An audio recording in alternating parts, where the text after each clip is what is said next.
or the slang or cliche phrases that people like. And I didn't really connect with that because I felt like music is sort of three-dimensional, right?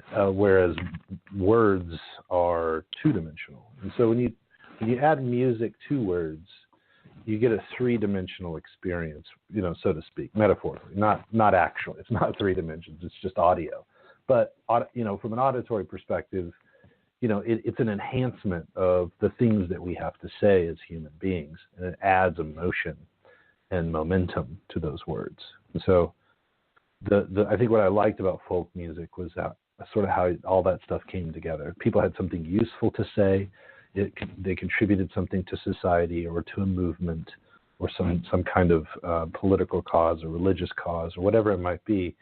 They're not just writing about sex, drugs, and rock and roll. And so I think that's why I also like artists like Rush, the classic rock band Rush, Dream Theater, and other bands who they have a deeper message. I even like artists like Nine Inch Nails or Tool because they have something to contribute with their lyrics, something that pulls you in and gets you involved in the story, makes you feel the energy of the song. So yeah, I think that's probably what drew me to folk the most. Yeah, it's like I said, and it's telling that, I guess a lot of it, is telling the story of the common man. I mean, it kind of gets that roots from country and the fact that it's talking about what the common man is going through, and some of the stories that they and struggles that they go through on a daily basis. So it's a really cool kind of genre. I think a lot more people can connect with it, especially considering they're talking about, they're doing a storytelling situation where people can relate. Sometimes you can't really relate with something that only lasts 3 minutes and has only very few lyrics. So it's great to be able to hear that as well. I mean, but with you, I mean, just this past year, I mean, just to have so much coming out, I mean, you said that it kind of comes easy to you in terms of the songwriting aspect of it, and kind of coming up with an idea as well. I mean, how was it for you this past year? I mean, it just to have 2 albums come out, in a charted song, coming out as well. I mean, how was it for you? Well, it's ups and downs.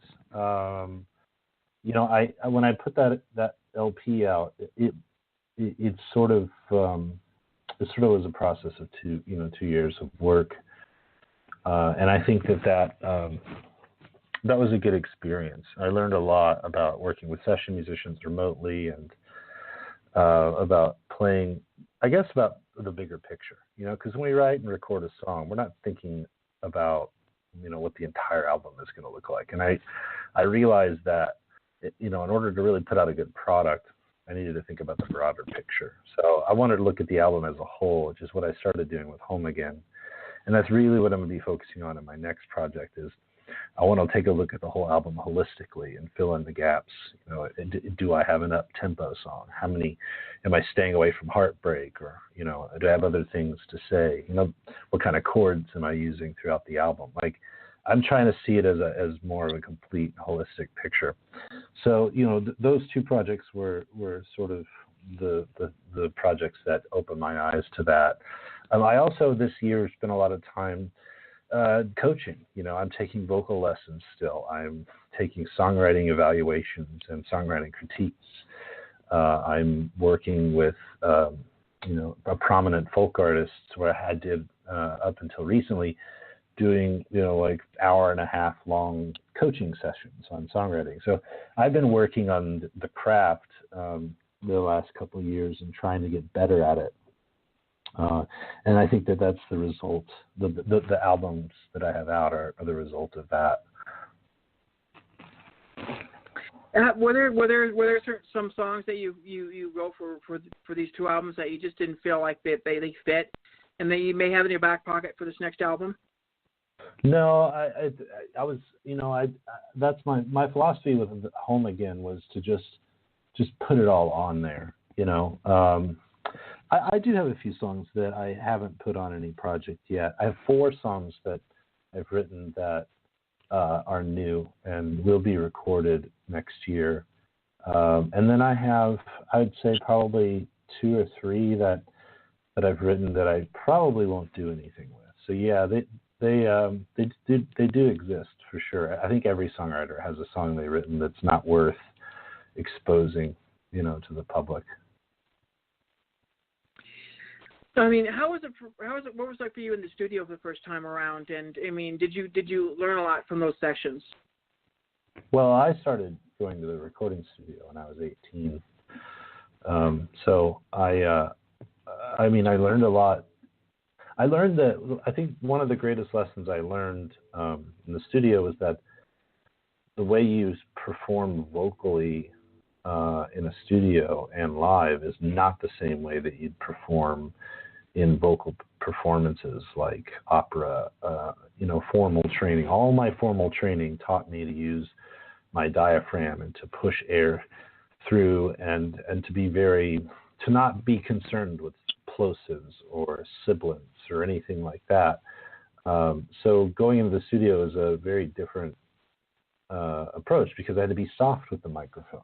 I had to make sure that I was singing in a way that wasn't harsh on the microphone. So learning to change my vocal techniques was one thing that really sort of emerged from that. But yeah, it's fascinating to see the technologies that people are using and how skilled studio mixers and engineers are at really dialing things in and making them sound good. It's an art form for sure.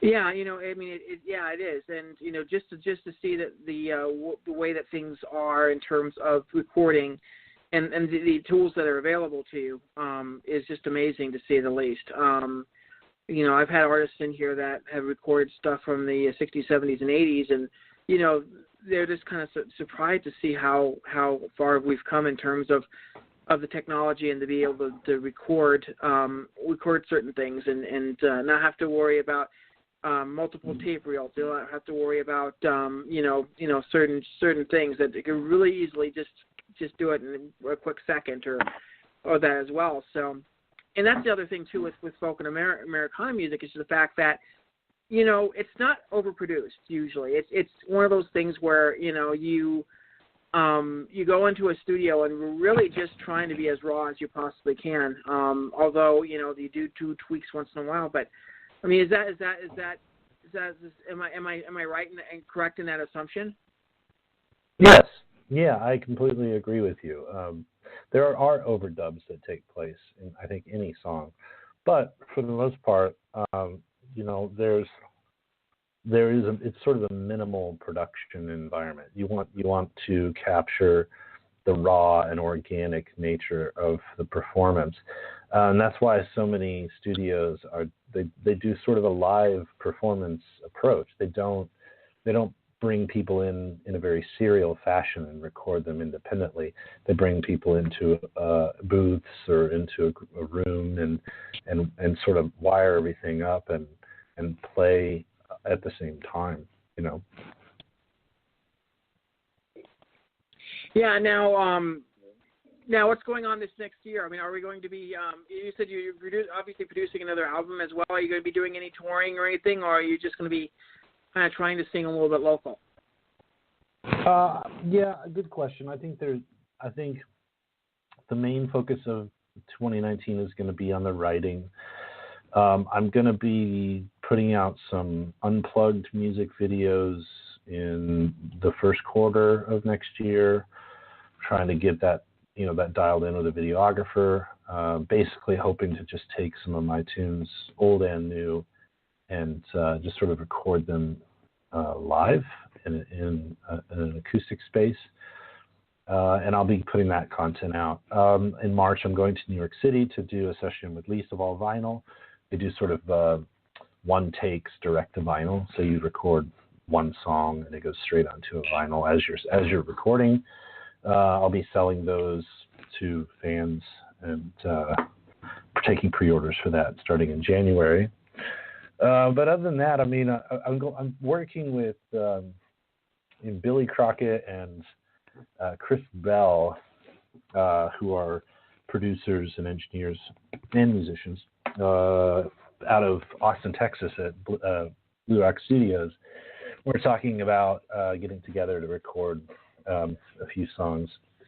And we're trying to work with artists like Roscoe Beck from, Leonard Cohen and Eric Johnson. And I'm also looking at trying to get a hold of Doug Pettibone. He's worked with Jewel and John Mayer. He does a lot of like lap steel and electric guitar, and just trying to get all of those people coordinated so that we can all show up at the same time.